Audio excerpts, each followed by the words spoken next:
तुम्ही कुठं जायचं खडकतला. आता इतकं निर्मळ घेते का म्हणलं घ्या शिळीला, मला तर काय न्यायचं नाही पुरा ढोराला, शिळीला घ्यायचं. मी घरीच येणार होते पण म्हणलं आधी गवताचं बछडं घेऊन यावं आणि मग घरी जावा. हा नाही आता तुमचं लईच बिल वाढलंय. आता काय बिल वाढायला काय केलं, काय लाईट फिट आहे आणि करंट येतोय का काय माहिती तुमच्या घराला पोहोचतो.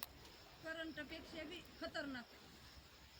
पण खतरनाक तर माझं नका गबाय नाही पाया पडते मी त्याच्यात नाही आणि मी कुणाच्या नादी लागत नाही. मग काय आपल्याला तिने ही करू नका आणि सांगू नका. हा तुम्ही त्या जाऊ बी शकता, म्हणायला. पण मी बी त्याच्यासाठी सकाळी दंडात बसले म्हणलं आपलं ती घ्यावा. अहो थोडं जरा इमानदारीने वागायचं शिकावा. एखाद्याच्या सुना बाळांना काही सांगून शिकून घराचं ओझ वाटवं करायला चांगलं नसतं ती. कुणाच्या सुनांना काय माझ्या सुनाला काय कुणाच्या मी काय गावातल्यांचं भांडण घेऊन आले काय? तुम्ही